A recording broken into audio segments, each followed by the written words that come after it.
Every year I tell myself I want to see more movies in cinemas, and every year I don't do that. So when I started this YouTube channel, doing movie reviews was something I really wanted to get into because it gave me an excuse to go watch more movies in cinemas and then come home and do a video about them. Now, I don't think that my opinions are super important or correct or anything like that. I just really like talking about movies, and I learned that when I started doing these movie reviews, they're really fucking fun to do. So recently I watched 2 movies in cinemas that I have not done reviews on, and honestly, the first movie here I really didn't like and I thought was super boring, and I knew that if I made a video on it, I would absolutely hate my time doing it.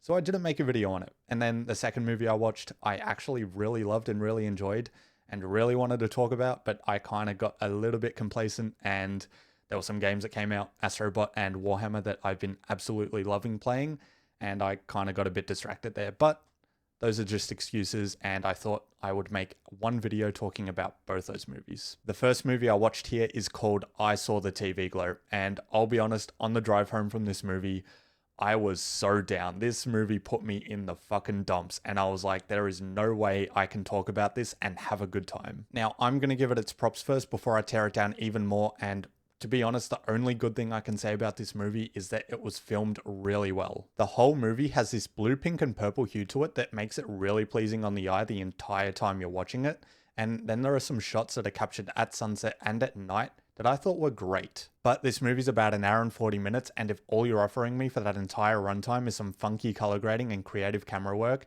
then you're at a loss. I should give a minor spoiler warning here because I do want to talk about some story aspects that I didn't like, and the first one of those is that I Saw the TV Glow felt really directionless. So our 2 main characters that we follow are Owen and Maddie, and they form a friendship in high school and bond over a TV show called The Pink Opaque. The only way that Owen is able to watch The Pink Opaque is by going over to Maddie's house, or later on Maddie also gives Owen some VCR tapes of The Pink Opaque. But then Maddie kind of disappears for a little bit, and she doesn't reconnect with Owen until he's in his late 20s, early 30s. And she comes back to talk about the Pink Opaque and the greater meaning of it and what it meant to them as kids. Then she kind of fucks off again, and then the movie ends with Owen in his mid-40s after he's had some kids and a mental breakdown. So by the end of the movie, these characters don't feel like they get any real development, and nothing super important seemingly happens in their lives. Like, for instance, Owen goes from high school, works at a supermarket, works at an arcade, and then by the end of the movie, he has some kids and he has like a fucking mental breakdown at the arcade. And then Maddie is like in and out of his life. She disappears. She comes back and talks to him about some deeper meaning of the Pink Opaque, and is like, you gotta, come with me and understand this deeper meaning about it. And then when he doesn't, she fucks off again. And they just feel like they don't end up anywhere. So yeah, I was disappointed and very, very bored for the entirety of the movie. And out of the 4 people in that cinema, myself included, that were watching this movie, 2 of them left halfway through. So yeah, that was something. They didn't come back. And just quickly, the dialogue is also super boring and feels like it makes the movie drag way longer than it actually is. And the other thing is the actors are completely lifeless and have like no emotion behind anything in the movie that they're saying, and it just felt completely lifeless and dry. So for someone that has just gotten into YouTube and has been really enjoying doing movie reviews, it was so disheartening driving home and being like, I don't want to talk about this movie. I don't want to make a video on it. So yeah, that was my experience with it. Now, onto something a lot more exciting, Speak No Evil. James McAvoy in this movie is crazy good. He is so fucking charismatic. I don't know how he does it, but he plays a fucking psycho so fucking well, it blows my mind. I am for certain, I am almost sure that in real life, he's just a real life psycho, and he just lets the fucking quiet part out when he's filming these movies like Split and Speak No Evil. He's just crazy. He does a really good job, and he is likable while he's doing it, which is a bad sign. You shouldn't like the psycho. And there's potentially one character in this movie that has Stockholm Syndrome with James McAvoy's character, and I can't even blame them. Like, seriously. I know I just did a whole rant on James McAvoy being so good, but he seriously steals every fucking scene that he's in.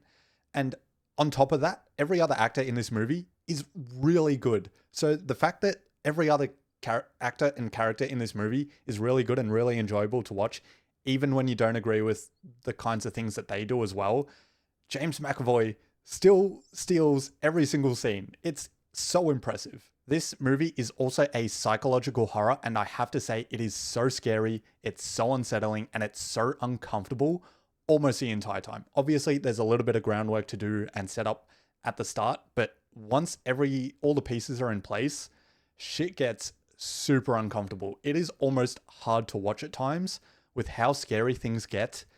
And there's only one jump scare in this whole movie, and it's towards the end. And by that point, I was already mind fucked by how scary this movie was. And that is just due to the fear of the unknown. So there is a group of people in Italy all on holiday, and they're all kind of together staying at the same place and everything. And there are these two couples. So there's one couple with James McAvoy, and there's another couple with a girl, with a child, a girl, and James McAvoy with his partner has a boy. And they kind of get together and have some fun and really enjoy their time together, have some great chats and everything, have some laughs. And they finish their holiday. They kind of exchange addresses or something. So James McAvoy and his partner send the other couple a postcard and just invite them over one day for almost an entire week out in the middle of fucking nowhere. And if you watch any movie with a group of people in the middle of nowhere, you know that is a bad sign. You know that's a red flag. You know some shit is about to go down. Probably one of the scariest parts about this movie is the fact that there are a lot of red flags that are thrown at the couple that are invited to James McAvoy's house with his partner. James McAvoy and his partner are throwing out so many red flags. And the other couple, they recognize them and they're talking about them. And they're like, oh, we'll give him a chance. The dude in the other couple is a bit of a fucking cuck for James McAvoy. He sees him as someone that's like better than him, like superior, and he sees him as a really cool person, and he kind of wants to be accepted by him. So he's just kind of telling his partner, oh, look, we'll give him the benefit of the doubt. They live in the middle of nowhere. They do things a little bit differently around here, but yeah, they do have an opportunity to leave. They do leave, and then they turn back and they go back and they stay more. And they're guilted into staying more, and it's just like, oh, fuck.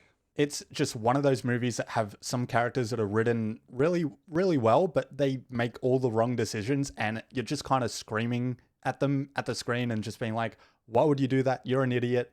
You need to leave. What the fuck are you doing? I want to tell you about my favorite shot in this whole movie, and it's really fucking cool and really creepy at the same time.